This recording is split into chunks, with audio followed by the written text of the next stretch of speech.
Gimana tradingan lu hari ini sama teman-teman di Makassar, masih cuan kah atau ternyata rugi juga?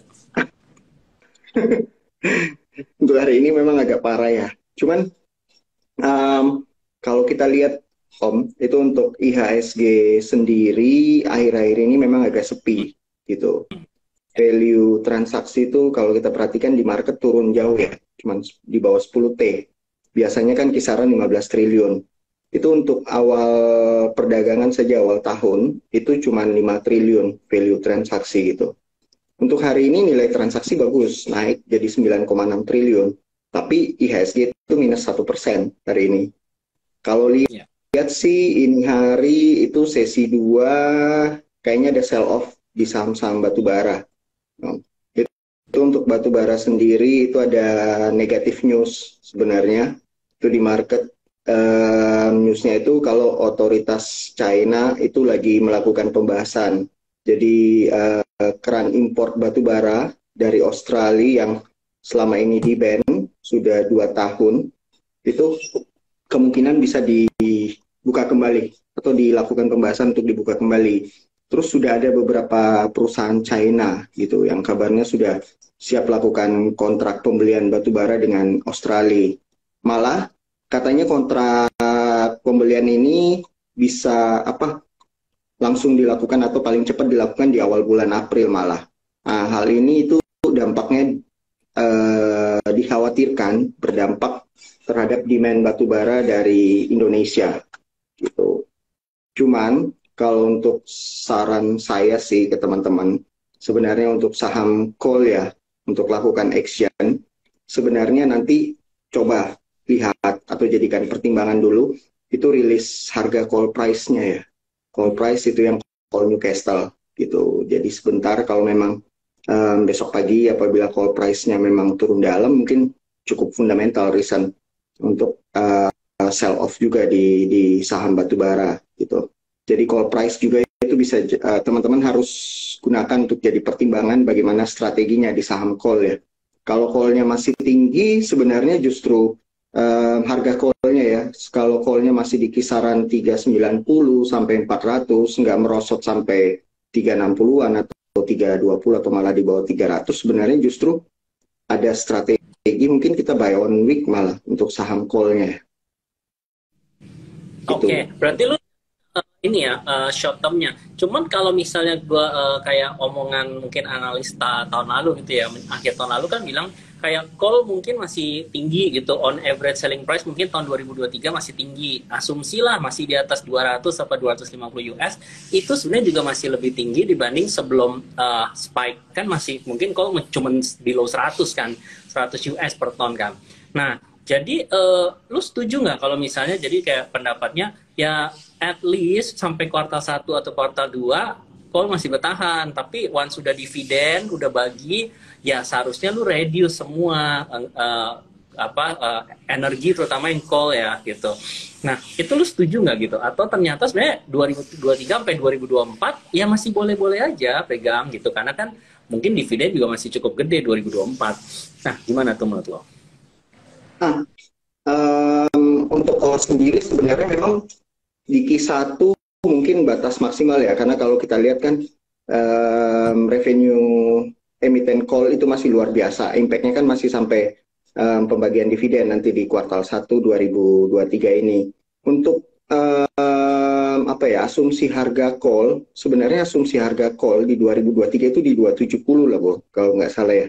Nah, cuma memang apa yang terjadi sebenarnya, demand itu masih tetap tinggi dari Eropa malah gitu. Demand-nya dari Eropa itu masih apa ya, buka keran. Mungkin substitusi dari natural gasnya ya. Kalau kita lihat kan Eropa krisis energi ini masih terus berlanjut gitu. Yang paling parah kan sebenarnya natural gas itu di blok sama Rusia. Jadi itu tetap ada demand untuk call-nya dari Eropa datangnya gitu. Oke, oke. Tapi lebih lebih harus diperhatikan nanti mengenai ESG gitu. Hmm. Apakah call emiten ini transform ke ESG kah? Atau mungkin ada diversifikasi dari bisnis call-nya gitu. Atau ternyata mungkin ada sektor yang lebih menarik deh, call. Mungkin nanti ya kita bahas belakangan. Ya. Nah, ini call dulu nih, Bro Carlo. Dari semua call, misalnya, kalaupun untuk short term trade ya berarti ya ini ya, kalaupun penurunan ini kan kita bisa lihat chance potensi reboundnya, itu mana sih yang paling besar yang jadi favorit lu tuh sektor call yang mana gitu? Apa saham call yang mana? Kalau call sebenarnya kita nggak banyak posisi di call ya Om ya. Cuman kalau call sebenarnya mungkin Adaro sebenarnya masih menarik. Top line-nya kan Adaro gitu. Adaro setelah itu mungkin Indi yang sudah ada diversifikasi bisnis gitu. Paling masih di Adaro and Indi. Kalau si saham GTBO tuh yang tiba-tiba arah berhari-hari gitu kan, call ini kayaknya gerak. Tuh gimana nih kalau ada pasti ada yang nanya dong ya kan di tempat Carlo tuh. Pak Carlo kalau GTBU nih arah terus nih berhari-hari masih bisa beli nggak gitu. Nah lu akan suggest apa tuh bro? Kita sebenarnya nggak ada small cap ya. Overall posisi sekarang sebenarnya kita masih buy and hold. Buy and hold itu di saham consumer malah gitu. Jadi KTBU kayaknya belum ada posisi. Cuman ya kondisi sekarang di tengah apa ya penurunan market kayak gini, sebenarnya lebih bagus hindari small cap ya gitu. GTBO kalau based on technical sih untuk GTBO, wah ini kenaikannya juga agak ngeri nih Om. Oke. Kalau yang nggak biasa berarti jangan lah ya karena dia terlalu liquid kan dan small cap. Betul. Nggak tahu ya, ini koreksi gue kalau terakhir itu mungkin reserve-nya agak sebenarnya nggak terlalu banyak gitu dan dia pun dengan asumsi kenaikan di 2022 PI-nya itu hampir 10 kali ya sebenarnya masih tetap lebih mahal gitu dibandingkan Adaro gitu. Ada Adaro yang PI-nya lebih rendah dan bagi dividen pula sebenarnya ngapain gitu kan kita spek ke model-model yang GTBO tadi gitu ya. Tapi tadi sebelum kita masuk ke consumer ya yang mungkin menurut lo lebih menarik itu liquidity juga menurut gue sih mungkin penting ya di tahun ini karena kan kalau misalnya memang ada kenaikan suku bunga terus ada penurunan growth gitu kan GDP agak berkurang, agak melemah dibanding tahun kemarin. Nah, mungkin saham-saham yang paling diincar dulu sebenarnya yang liquidity-nya tuh banyak gitu ya, tinggi ya. Dan yang dia masih sustain mungkin seperti saham-saham big caps gitu. Itu bisa jadi satu pilihan dibandingkan yang low liquidity karena nanti kayak fund manager kan juga akan milih kan saham-saham yang menurut mereka tuh masih menaik mungkin liquidity-nya tinggi, oleh liquidity-nya kecil mungkin itu akan mulai dikurang-kurangin lah ya. Karena once orang ada redeem kan dia harus perhatikan itu apalagi yang tadi lu bilang bro kayak sekarang kan transaksi mungkin cuma 8T 9T itu ya lumayan kan downside berapa persen itu 20 ya dari tahun-tahun sebelumnya mungkin kalau gue flashback ya bro ya kayak sebenarnya 9T itu mungkin normal sebelum seperti 2019 sebelumnya gitu kan seperti itu juga value-nya kan cuman memang pas pandemi kita banyak tuh kedatangan kolonial ya. Yeah. Jadi kan spike lagi kan, which is good gitu dengan penambahan dari 2 juta orang ke 10 juta investor, which is ya bagus gitu ada kenaikan volume. Nah, cuman apakah mereka kapok nih sekarang nih akhirnya nggak transaksi lagi. Mudah-mudahan sih jangan ya, karena nanti kalau yang bingung kan bisa tanya Bro Carlo ya, kalau mau invest apa 2023 gitu kan tetap semangat karena investasi itu memang buahnya nggak datang di 1-2 hari gitu ya bro ya harus konsisten dan asas skillnya juga ya benar nggak gitu. Nah tadi lu mau lanjut tentang consumer gimana bro view lu tentang consumer why you melihat itu lebih menarik.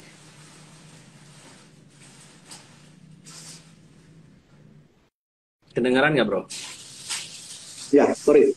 Putus-putus. Oh, tadi lanjut lagi kan lu bilang selain call kan mungkin lu nggak terlalu banyak posisinya. Which is ya oke lah karena aman gitu berarti nggak terlalu kena dampak negatif tadi ya penurunan hari ini. Nah, lu bilang ada sektor consumer. Why consumer, bro? Nah, posisi sih saat ini sebenarnya kita buy on hold gitu. Topik kita itu di sektor consumer. Tuh. Kenapa kita senang dengan saham consumer? Kenapa kita pilih sektor consumer? Sebenarnya lebih karena tahun ini tuh kita harus cermati tiap emiten atau saham yang kita pilih itu atau yang masukkan dalam portfolio itu benar-benar berdasarkan kinerja. Jadi bukan based on story or news seperti yang sebelum-sebelumnya ya. Setiap ada good news atau good story gitu, walaupun belum impact di kinerja emitennya, itu sahamnya naik lah berapa kali lipat gitu. Nah, untuk saham consumer sebenarnya itu kita lihat rata-rata saham consumer itu punya neraca yang kuat dan cash flow yang besar gitu. Itu sangat penting sebenarnya untuk tahun ini. Kalau kita lihat ya, sebenarnya tahun ini itu tahun dengan suku bunga tinggi dan suku bunga tetap masih berpotensi naik loh untuk tahun ini. Itu impact-nya ke emiten sebenarnya untuk mendapatkan pendanaan kembali dari hutang atau obligasinya itu jadi lebih mahal gitu. Terus saran saya juga sebenarnya di kondisi suku bunga tinggi seperti sekarang itu teman-teman harus waspada ya untuk emiten-emiten yang mungkin punya beban utang tinggi atau DER yang tinggi gitu.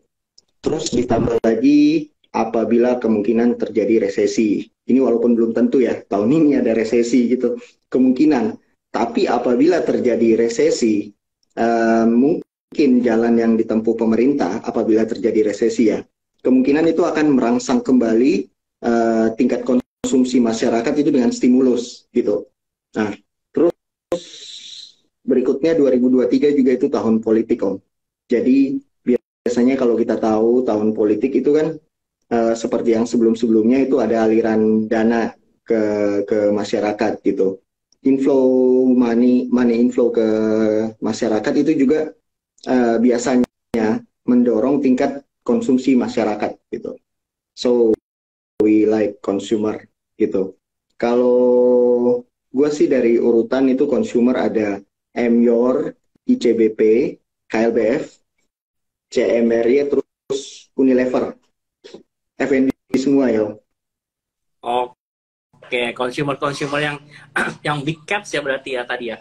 Oke, mungkin tadi untuk sesuai nih berarti nyambung nih. Kan kita tahun 2023 harusnya ngincar yang big cap. Kenapa big cap? Karena liquidity ada, balance sheet-nya tadi Bro Carlo bilang harus cari yang bagus ya kan. Kebetulan ada di saham-saham tadi sektor consumer dan dia juga biasanya ya masih bagi dividen at least gitu ya. Yeah. Ada dividen. Jadi kayak safety net juga kan buat teman-teman. Nah, sama tahun politik tadi ya. Jadi uang beredar banyak tuh. Oke. Nah, kalau dari situ menurut lu technically yang sekarang paling bagus nih, itu yang mana, Bro? Kalau mungkin boleh kasih guidance ke teman-teman yang belum masuk gitu, dia bisa mana yang di-support gitu. Mana tuh? Emyor ya. Kalau gue sih Emyor itu not by technical ya. Emyor. Kalau Emyor ini kalau kita lihat itu ada pertumbuhan sales itu yang cukup konsisten gitu. Emyor itu salesnya naik 14% di 2021, terus di 2022 juga ini naik 9% gitu. Jadi year on year, tahun ke tahun itu sales growth-nya itu cukup konsisten gitu. Nah, terus ada kenaikan pendapatan juga yang di-drive dari produk wafernya. Terus kalau lihat itu pasar ekspor dari Emyor itu mulai recover gitu, mulai pulih lah gitu. Dan Emyor juga itu harga jual atau ASP-nya itu beragam. Kalau lihat sih dia mungkin akan ada penyesuaian juga ya dari tingkat ASP, which is impact-nya itu cukup besar ke revenue Emyor harusnya ya. Sales growth juga kemungkinan masih stabil, proyeksi sampai 2024. Tiap tahun kemungkinan sales growth masih stabil di 9% gitu untuk Emyor. Next itu mungkin ada ICBP, Kalbe gitu. ICBP juga kalau kita lihat kan ICBP masih dengan brand yang kuat gitu untuk Indomie-nya. Jadi dia itu market leader di mie instan 70% jadi market share-nya gitu. Untuk adjust ASP sebenarnya juga itu bukan perkara sulit untuk ICBP. Jadi ICBP juga masih cukup positif. Next ada Kalbe, Om. Itu Kalbe ada beberapa katalis sih sebenarnya. Yang pertama ada adjustment tarif dari BPJS itu untuk provider healthcare. Itu juga Kalbe jadi beneficiary. Terus yang kedua ada inisiatif obat biosimilar itu obat organik. Terus yang ketiga itu Kalbe ada kolaborasi dengan SMDR untuk logistiknya biar lebih efisien. Terakhir ada Unilever. Unilever itu untuk produknya sebenarnya kalau kita lihat masuk ke semua segmen. Segmen high income, middle income dengan low income. Itu Unilever juga kalau kita lihat ada beneficiary dengan harga CPO yang rendah. Tapi yang paling penting itu Unilever itu ada inisiatif baru kalau kita perhatikan, yaitu ada ad spend di online atau mulai melakukan iklan-iklan itu di platform online gitu. Oke. Oke. Nah ini tadi gue agak gimana ya, kita mendengar kayak di benak gue nih agak bertentangan. Misalnya Amyor ini kemarin itu kan agak outperform, mungkin gue pikir ya itu karena segmennya dia lebih ke yang agak middle up kan, sehingga sebenarnya pertumbuhan penjualannya masih ada karena sebenarnya yang di middle up ini income itu masih bertahan lah, jadi mereka masih bisa beli gitu. Nah cuman kalau misalnya ICBP yang Indofood itu kan lebih ke lower segmen ya. Nah, sebenarnya menurut lu, kalau di sektor consumer di 2023, itu kalau bisa dibanding-bandingin, yang akan lebih outperform yang segmen yang mana sih gitu? Apakah yang middle agak up masih, atau middle agak low menurut lu? Middle low tuh kelihatannya ya. Lebih ke middle low. Berarti lebih yang ke ICBP, Indofood ya mungkin ya. Karena gue lihat itu jadi make sense sih, karena kan yang politik uang lebih banyak beredar dan lain-lain itu kan pasti yang kena tuh yang lebih ke yang pasukan ini lah, amplop lah ya gitu ya. Dan kalau ya bro ya, ini terlepas grupnya Indofood, INDF itu kan secara perusahaan consumer dia PBV-nya paling murah tuh, masih 1, mendekati 1 lah gitu. Sedangkan yang lain kan mostly udah di 2 atau 3 lebih lah, Mayora almost 4-an gitu ya. Nah, menurut lo kalau kita lihat PBV-nya doang itu bener nggak gitu kalau untuk memilih saham-saham consumer nih? Jadi gue bisa judgement, Indofood sebenarnya paling murah. Nah, menurut lo gimana? Indofood sebenarnya kalau kita lihat not full consumer ya, itu kan sebenarnya holding company gitu. Jadi di dalam Indofood sebenarnya juga ada CPO dan lain sebagainya gitu. Jadi Indofood tidak full in consumer. Jadi walaupun pergerakannya agak mirip dengan ICBP, tapi kalau gue rasa kalau bicara consumer lebih perform ICBP. Oke. Karena dia ada adjust dari performance-nya si CPO-nya inilah ya. Yeah. Oke bro. Nah ini tadi yang nanya kalau gitu rokok dong, kan kalau middle low juga atau ini orang pasti beli rokok duluan nih, selain beli pulsa beli rokok ya gitu ya kurang lebih ya. Nah menurut lu gimana Gudang Garam atau Sampurna? Ini murah nih ya, tapi murahan nggak? Rokok, emiten rokok itu sebenarnya akan tidak inline gitu. Emiten rokok akan berat dengan kenaikan cukai gitu. Tarif cukai rokok lebih tinggi ya kalau nggak salah 2023 itu akan sangat berat untuk emiten rokok terkait cukai rokok gitu. Jadi kemungkinan untuk emiten rokok sebenarnya nggak akan perform sampai dengan kebijakan terkait cukai rokok dan lain sebagainya itu dilonggarkan atau kebijakan-kebijakan pemerintah lebih pro gitu. Kalau sekarang kan kelihatannya gimana pro ya bro, tiap tahun maksudnya itu pasti almost hampir tiap tahun naik ya, naiknya juga kayak tahun ini naik 10% lah on average. Jadi bagaimanapun juga kan akan menggerus marginnya, mungkin by nominal tergantung jumlah batangannya berapa, maksudnya terjual berapa banyak volumenya gitu kan. Tapi Ya. ternyata kemarin kan Jokowi juga sempat mention kan bahwa yang eceran nih nggak boleh nih dijual karena dia tahu banyak anak-anak, mungkin anak-anak sekolah kali ya yang belinya eceran gitu kali ya. Nah itu kalau makin lu nggak bisa dongkrak volume juga anyway, kena tergerus juga Mhm. kenaikan cukai. Jadi otomatis net profit margin lu bakal ya turun gitu ya. Dan kita belum melihat sebenarnya inovasi apa nih, bener nggak? Kecuali kemarin Mhm. gudang garam kayak oke, bandara ya kan Yes. di daerah, spend-nya juga banyak tuh 3 triliun lebih, tapi kan I don't know ROI-nya berapa lama gitu kan. Sampai untuk bikin bandara gitu kan kayak ya payback periodnya aduh, bertahun-tahun ya, mungkin 5 sampai 10 tahun gitu. Jadi mungkin juga belum kelihatan hasilnya gitu. Cuman gua agak kaget sih, kayak dia PBV mungkin udah sekitar 0,6 0,7 ya gudang garam. Jadi nah, cuman kalau orang yang expect dividen, mungkin gue juga itu jangan sampai ke dividen trap tuh, kayak tapi kan dia punya gradually turun gitu ya dividennya bisa jadi, so belum tentu bagus juga gitu kalau mungkin orang-orang yang ngejar seperti itu ya. Jadi mungkin kita nggak terlalu favorite di sektor rokoknya ya bro ya gitu ya. Yes. Nah, kalau ngomongin consumer, oke, tadi kita udah jelas gambarannya ya. Ada banyak tuh consumer F&B lah ya, yang lebih ke segmen-segmennya. Nah, kalau misalnya relate ke consumer yang retailers, bro, kayak retailers ini kan sebenarnya juga kayak hampir mungkin kebutuhan kebutuhan sehari-hari juga lah ya, pangan, sandang, papan gitu kan, itu kayak salah satu kebutuhan pokok ya. Dan mungkin yang kemarin tuh sempat kita perhatiin tuh Asus bro, karena dia sebenarnya udah turun dalam banget gitu ya. Akhirnya dari 400-an awal ke gopean sekarang itu volumenya tinggi. Nah, Mapi juga udah rally dulu. Menurut lo ini sebenarnya retailers ini sebenarnya udah tanda-tanda rebound belum sih? Atau hanya sesaat itu? Retailers juga harusnya diuntungkan lah. Dengan kondisi sekarang kan kalau kita lihat mobilitas masyarakat itu kembali normal. PPKM juga dicabut, beberapa perayaan udah dibolehin gitu.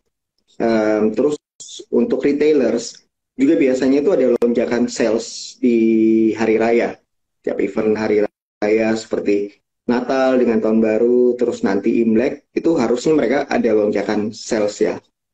Oke. Hmm, untuk retailers, gue sebenarnya lebih lihat itu di MAPI, RALS, sama LPPF tuh.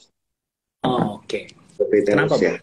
Itu MAPI kalau nggak salah itu salesnya naik loh 34% di semester 1 ini. SSSG juga naik 33% dibanding 22% tahun lalu. Which is SSSG itu sangat sangat apa ya? Jadi indikator performa retailer seharusnya ya. Jumlah outletnya juga nambah. Jadi SSSG dengan kenaikan jumlah outlet itu juga jadi apa indikator performa gitu, good perform harusnya. Outlet salesnya itu nambah 161 outlet. Terus ada yang menarik sebenarnya di MAPI gitu. Itu MAPI punya 26 online store, terus ada 11 marketplace. Jadi istilahnya dia jualan konvensional bisa, jualan online juga nanti bisa gitu. Itu menarik. Terus untuk RAL sendiri katalisnya cuma satu sebenarnya. Dia punya sales itu naik signifikan 107%. Menarik. LPPF yang cukup menarik itu supply chain lokalnya itu ada 94%. Inventory days itu yang paling sehat lah dibanding yang lain gitu. Inventory days yang kayak perputaran barang, jadi barang dalam persediaan dia lebih cepat terjual dan terganti barang-barang baru gitu. Untuk proyeksi Q3-nya juga masih cukup bagus, itu revenue growth masih inline tahun ini mungkin 191% ya targetnya. Oh ya, tadi mungkin ada yang ke-mention SSSG itu apa bro, mungkin itu dijelasin dikit. SSSG apa? Same store sales growth gitu. Jadi apa ya? Tingkat produktivitas tiap outlet gitu. Kalau kita lihat kan retailers itu punya beberapa outlet gitu. Jadi tingkat produktivitas tiap-tiap outlet mereka itu jadi penting. Ada 4 key factor sebenarnya ya untuk emiten retailers itu. Yang pertama itu pertumbuhan jumlah outlet gitu. Jadi dalam mode ekspansi, penambahan jumlah outlet itu akan positif untuk sales retailers, emiten retailers tersebut gitu. Yang kedua yang jadi indikator juga SSSG itu dari store itu, tiap outletnya berapa sih sales growth-nya gitu. Terus key operation cost itu biaya sewa outletnya, gaji karyawan. Terus yang keempat itu key factornya yang tidak kalah pentingnya sebenarnya inventory days gitu. Jadi seberapa cepat sih persediaan yang ada ini terjual gitu, digantikan dengan persediaan yang baru, supply baru gitu.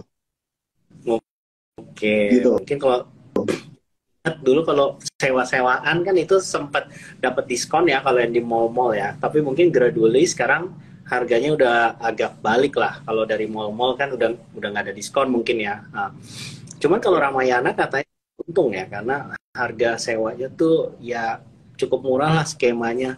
Jadi makanya bisa menguntungkan juga tuh. Ya. Cuman tadi ada yang mention MPPA. Tinggalan. Gimana ya? Menurut lo nggak tahu, I don't know, apakah masih dulu kan sempat ya Goto ada investment di sana. Nah, Goto kan punya investment di IMRT, dia divest ya kan, di Ya, MPPA. Nah, gimana tuh? Lo melihat ada kecenderungan yang sama nggak? Tapi bedanya IMRT dia jual untung nih, untung double. Kalau waduh, boncos berapa banyak tuh? Gimana bro? MPPA gue belum lihat ya, belum lihat. Kalau lihat teknikal juga masih sulit nih kayaknya. Oke. Belum ada tanda-tanda rebound ya, masih di bawah ya, itu. Belum. Oke, jadi tadi lu lebih prefer yang MAPI atau RALS karena juga udah penjualannya udah pick up kan, LPPF juga sehat lah ya tadi inventory days-nya ya. Oke, teman-teman tadi mungkin udah tuh dibahas ya dari sektor energi utama coal ya kan, terus udah gitu ada consumer, ada retailers, ada yang mau nanya. Mungkin yang beberapa mau nanya boleh langsung tanya di kolom ini aja ya, komen ya. Oh kalau metal-metalan Antam and Tins nih ada yang nanya. Bro, kan pasti diuntungkan lah ya secara teori karena reopening China gitu. Nah, dari mungkin metal-metalan itu, mana menurut lo yang paling menarik gitu? Ada nggak baik mungkin teknikal atau fundamentalnya? Gimana bro? Halo? Ya, sorry, putus. Bro, ya tadi ada yang nanya Antam dan Teens gitu ya. Nah, kan itu relate ke reopening China kan. Sebenarnya kalau dari sektor metal tuh, ada nggak yang menurut lo menarik gitu? Mungkin teknikal atau fundamentalnya gitu? Antam basically fundamental mungkin cukup menarik ya terkait dengan EV dan lain-lain. Antam juga kan terkait holding battery, Antam ada share di situ. Kalau Tins sih belum kelihatan bro. Tins masih bearish banget kelihatannya, belum kelihatan apa-apa. Antam sama Inco mungkin terkait EV ya. Untuk Antam, Inco, metal-metalan itu berikutnya turunannya ya paling ke emiten kendaraan listriknya gitu. So far sih masih di Inco terus Antam. Berarti lu lihat nikelnya gitu ya bro ya? Yang masih prospek Yes, ya? masih Nikel prospek. sih lumayan tinggi lah ya kalau dibanding awal-awal 18.000 20.000 ton sekarang udah bertengger di atas 26 28 ya sebenarnya lumayan bagus juga ya dia belum terlalu turun ya. Yes. Nikel juga mungkin bakal ada impact ya dengan dengan China reopen seharusnya demand untuk nikel mungkin akan spike ya. Nikel-nikelan di Sulawesi banyak dong bro dekat tempat lu tuh tambang-tambangnya lu pernah visit nggak? Kejauhan lu. Oke. Oke tadi gitu ya teman-teman. Jadi yang mungkin masih fokusnya nikelnya, emiten relatednya. Terus, oh ini pertanyaan lanjutan. Tins masih tidur bagus mana sama Crush? Wow, Tins tadi kan menurut lu kurang menarik. Terus kan dibanding Crush, anyway CEO-nya kan Pak Silminya ini ya, jadi pindah tugas ya. Jadi apa? Kemendirjen ini ya. Nggak tahu tuh, setelah itu bagaimana? Menurut lu gimana? Better Tins apa Crush? Um, Dua-dua belum ya, kelihatannya belum, masih apa ya, masih bottom. Datang banget ya. Nah, Iya, ya. gue Mending kalau tim sama Crush jadi lebih lihat flow-nya ya, belum belum kelihatan apa-apa, masih di dasar gitu. oke, berarti ini sekalian deh gue nimbrung kayak oke, kalau berdasarkan teknikal gitu yang lu lihat ya bro, apa sih yang men-trigger lu untuk beli suatu saham gitu? Lu melihat apanya? Mungkin biar buat teman-teman tips gitu yang main teknikal. Hmm, yang pertama trennya dulu. Kita kita beli beli saham itu sebenarnya harus nyari yang uptrend. Tuh. Dari tren kan ada terbagi tiga. Ada yang lagi tren naik atau sideways, trennya datar atau downtrend, tren turun. Uptrend itu kita harus mencari saham yang selalu membentuk istilahnya higher high, lower low. Jadi dalam posisi yang uptrend. Itu dulu yang pertama. Berikutnya mungkin selain itu ada beberapa saham yang dalam posisi sideways atau downtrend itu mungkin yang cukup menarik ya, atau ada potensi untuk reversal kah atau technical rebound. Sebenarnya untuk barang yang downtrend sebenarnya ada potensi merubah tren jadi uptrend gitu. Kalau di saham-saham tersebut gue jadi lebih lihat candlenya. Hmm. Jadi gue selain pattern, sebenarnya pattern nggak terlalu pengaruh ya, cuma untuk mengkonfirmasi aja. Lebih lihat candle gitu. Di mana ada candle hammer dengan volume, mungkin spike volume yang luar biasa dibandingkan beberapa hari sebelumnya, itu sebenarnya ada potensi technical rebound atau up lah paling tidak gitu. Walaupun kalau misalnya dalam posisi downtrend atau sideways gitu, kan paling reboundnya sampai di level resist atau batas-batas tertentu gitu. Gue paling lihat itu paling bentuk candle, Candle. Oke, candle gue paham. Lu doji lihat naik atau candle tuh mungkin emang. ya satu hari satu harian gitu kan, atau bahkan ya tergantung time frame lu ya. Kalau pattern kan mungkin itu lebih jangka panjangnya baru terbentuk pattern gitu. Pattern Yes, itu kan pattern dari beberapa gitu ya.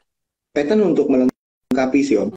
Jadi first thing itu kayak candlenya. Apakah candle yang terbentuk ini candle hammer dengan volume spike volume yang luar biasa? Nah itu cukup menarik gitu. Atau doji dengan spike volume yang cukup luar biasa, itu cukup menarik. Nah, di compare dengan hari ini, kalau lu perhatiin sebenarnya Om, beberapa stok hari ini justru malah jelek banget closingnya. Itu bentuk inverted hammer dengan spike volume. Kebalikannya, ya itu kurang bagus. Itu indikasi mungkin 1 sampai 3 hari berikut masih mungkin ada turunan ya gitu. Sangat besar potensi ada turunan. Gitu. Oke, berarti tipsnya tadi ingat ya teman-teman, candle hammer atau doji dengan volume yang meningkat gitu ya. Oke, itu Yes. menarik. Praktekin. Nah, itu menyambung nih. Tadi lu bilang hari ini inverted hammer. Waduh, beberapa hari ke depan mungkin masih ada potensi turun. Ini apa lanjut nih big caps-nya turun nih? Kayak, I don't know, apakah itu relate ke berita tertentu juga atau ya kan biasa kan pergerakan itu pasti tercermin karena apa gitu kan ya. Jadi sebenarnya apa sih dalam beberapa hari ke depan yang masih harus diperhatiin yang sehingga akan nge-drive IHSG ini belum bisa rebound misalnya. Itu apa yang perlu diperhatiin menurut lo? Hmm, ini sebenarnya kalau kalau kita lihat ya, Om ya. Um, Dalam apa? Kalau saya tarik ke belakang sebenarnya lebih ke apa ya? Lebih banyak pertanyaan. kok marketnya kayak gini gitu, kok marketnya kayak gini nih. Harusnya kan kemarin ada window dressing, atau bulan ini ada Januari effect gitu, Ya. harusnya naik dong, harusnya positif dong. Bulan lalu itu ada window dressing, bulan ini Januari harusnya ada Januari effect, tapi kok nggak gerak gitu, marketnya kayak gini gitu. Em, Kalau kita lihat itu fenomena window dressing itu baru patah tahun ini ya, Om. Itu di tahun 2022 IHSG, di mana biasanya dalam 10 tahun terakhir itu kan selalu positif lah ya di bulan Desember itu. Tapi untuk bulan Desember ini yang lalu itu malah turun 2,4% gitu. Uh, Kenapa sih nggak ada window dress? Ya kalau lihat sih jawabannya marketnya lagi tight on liquidity gitu. Likuiditas itu lagi ketat di market.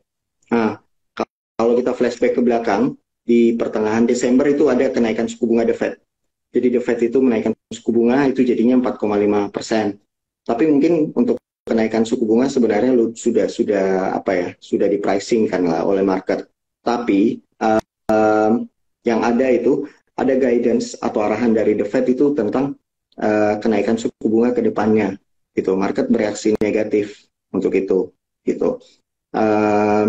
Dalam statementnya itu The Fed itu masih hawkish ya kelihatan. Terus melihat bahwa kenaikan suku bunga itu kelihatannya masih akan berlangsung cukup lama gitu. Jadi untuk tahun ini juga mungkin masih akan menaikkan suku bunga sampai ke 5%, sampai 5,25% ya, dari sebelumnya 4,5. Jadi masih ada potensi kenaikan suku bunga lagi lah untuk tahun ini.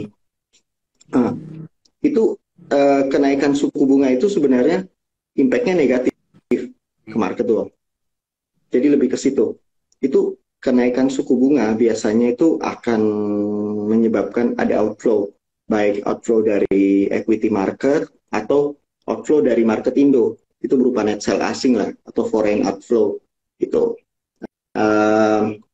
Apa yang harus kita perhatikan itu sebenarnya nanti Kamis malam ya kalau nggak salah, itu ada FOMC meeting lagi gitu.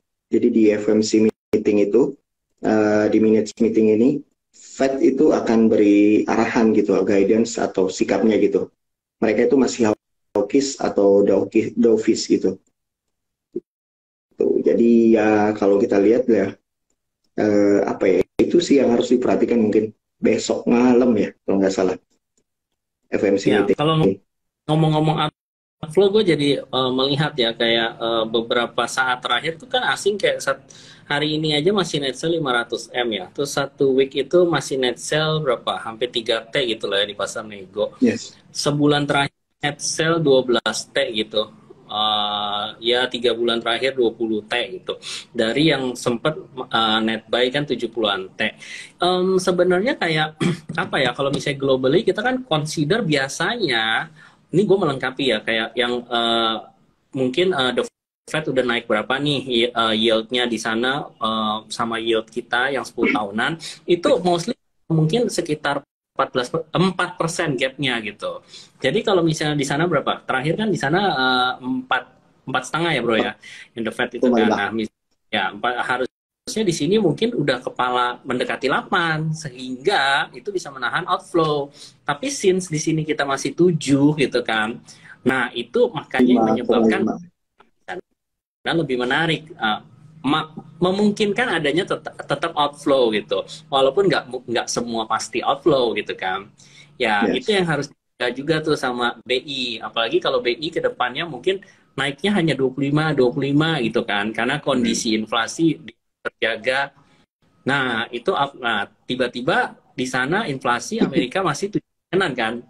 Ya, yes. Gue pikir di sana baru kalau 5%-an. Wah, kalau dia naik lagi di kuartal 1, masih naik berapa, kuartal 2, ya ini yang harus dijaga pemerintah sih, supaya untuk paling tidak menahan outflow-nya kan. Dan balik-balik lagi ya, kita tuh bisa ditolong kalau bobot kita mungkin dari MSCI naik ya bro ya. Sekarang kan kita dari 1,9%-an kan. Agak naik sih dibanding tahun-tahun sebelumnya yang cuma 1,5 gitu. Cuman ya kita pernah 3% juga bobot MSCI dari total global kan.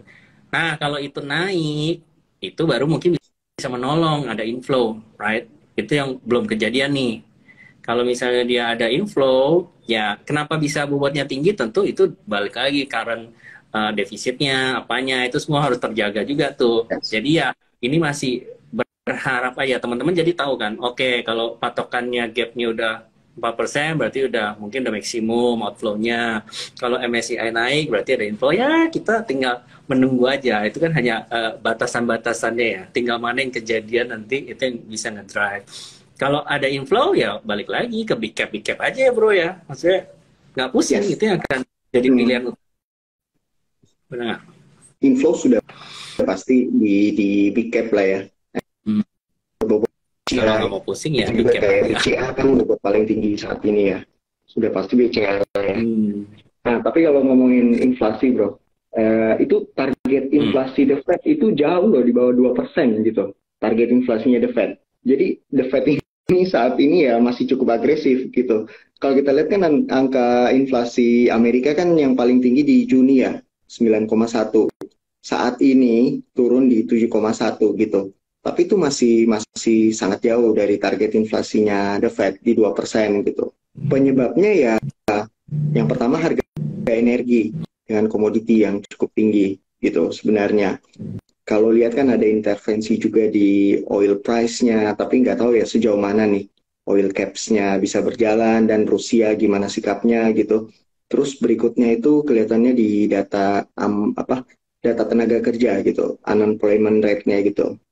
Nah itu sebenarnya untuk nanti Kamis malam sebenarnya itu ada indikasi positif juga, walaupun nggak tahu ya apakah impact atau enggak gitu.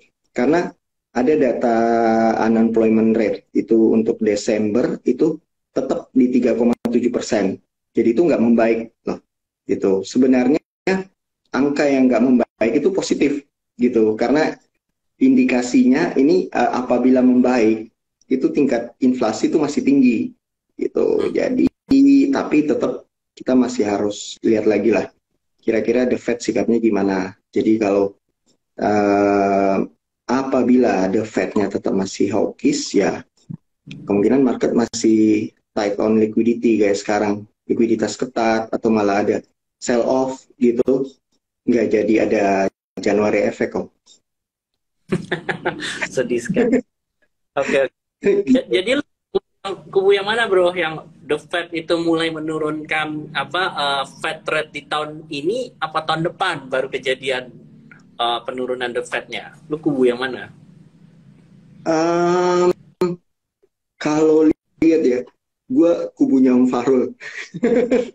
Kalau Om Fahrul itu masih ngelihat mungkin The Fed itu masih tetap pertahankan rate yang tinggi gitu, which is itu sebenarnya positif gitu. Itu masih apa ya, terbilang positif karena kalau kita lihat kan rate yang tinggi itu kan karena harga energi dengan komoditi yang tinggi gitu. Jadi kondisi tersebut di mana mungkin harga energi komoditi masih kayak sekarang itu current account kita neraca kita masih tetap positif gitu. Pertumbuhan ekonomi itu masih di atas 5,5 gitu. Tapi kalau misalnya harga energi dan komoditinya turun, itu kan pertumbuhan ekonomi kita turun gitu. Penyebabnya sebenarnya harga energi dan komoditi yang tinggi ini kan supply chain dengan ada krisis energi akibat tensi Rusia sama Ukraina gitu. So far sih kalau gue lihat kalau dari Om Fahrul ya untuk rate seperti sekarang sebenarnya nggak masalah gitu. Karena China kan juga mau reopen gitu. Malah China itu kelihatannya ada kebijakan makro yang cukup positif ya. Pemerintah China itu menaikkan defisit anggarannya lebih dari 3% dari GDP.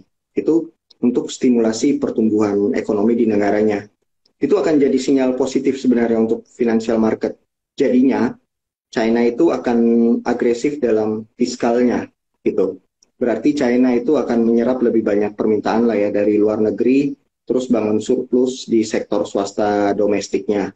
Nah, impact-nya itu demand atau impor dari China itu akan tinggi, demand meningkat. Juga mungkin akan terimpact ekspor, meningkatkan ekspor dari negara lain gitu. Ini cukup positif juga untuk Indonesia, negara komoditi, tapi yang harus kita lihat mungkin asumsi Indonesia tidak melebarkan defisit ya, kayak China. China kan lebarin sampai 3% malah. Indonesia malah defisit itu harus diperketat gitu, harus disiplin lah dalam fiskalnya. Terus yang harus diperhatikan juga ya rupiahnya gitu. Gitu dong. Oke, oke, oke. Berarti intinya kita tetap ya gimana ya, kita diuntungkan sih harga energi tinggi, tapi energi tinggi di satu sisi mungkin bikin Eropa atau Amerika inflasinya jadi tetap tinggi gitu ya. Ya, Yes. nah caranya. Makanya aku kepikiran sih bro, kayak pemerintah kan mulai menstimulus kayak ekonomi dalam negeri gitu ya, kayak banyaklah salah satunya kan sektor otomotif. Dikatakan juga OJK ya, dia melihat kan pertumbuhan tahun depan tuh kredit itu masih akan tetap tinggi sampai estimate-nya 12% gitu pertumbuhannya. Tahun ini kalau per November kan pertumbuhannya juga 12, sekian persen gitu.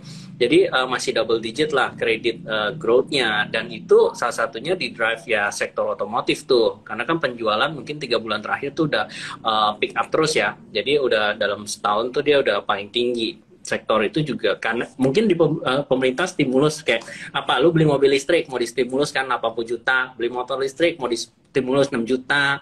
Nah karena itu mungkin menyangkut hajat hidup orang banyak juga tuh sektor turunannya kan. Nah jadi mungkin yang bersinggungan dengan itu justru selain tadi secara funda diuntungkan ya coal ya, atau energi ya, kita bisa lihat tuh ke benar sih ke multi finance atau bankingnya gitu, karena mereka pertama kredit masih cukup bertumbuh. Terus kedua, kalau suku bunga naik, ya dia bisa naikin juga suku bunga pinjamannya. Meanwhile, mungkin dia punya modal gitu kan, tergantung kasanya kan, tergantung biaya DPK-nya kan murah atau enggak. Kalau yang punya banyak murah, DPK murah, ya otomatis margin bisa naik gitu kan. Nah, yang mana juga relate dengan UMKM gitu kan, atau yang sektor otomotif pembiayaannya, multifinance-nya. Nah, itu bisa jadi satu emiten yang pertumbuhannya sustain di 2023. Di samping nanti kalau ternyata resesi atau apa ya NPL tentu itu harus diperhatikan. Nah, cuman yang bisa jaga NPL tetap rendah, nah itu akan tetap dapat faktor growth. Jadi seperti menyimpulkan tadi yang Bro Carlo bilang, consumer masih akan tumbuh. Yes. Banking atau multi finance-nya yang related dengan kondisi tadi masih bisa bertumbuh, yes, ya kan. Terus apalagi paling sektor itu ya bro ya, kesimpulannya ya sektor masih menarik gitu ya. Kalau lagi ya, sebetulnya kayak oke lah, properti masih murah, tapi memang belum naik kan istilahnya. Cuman kita nggak tahu triggernya ya, benar nggak? Triggernya apa sampai dia naik? Nah, itu yang kita mungkin belum kelihatan jelas gitu kan. Suku bunga soalnya itu jadi tantangan tuh, challenge untuk properti. Walaupun sebenarnya marketing tahun 2 tahun terakhir kemarin bagus gitu ya.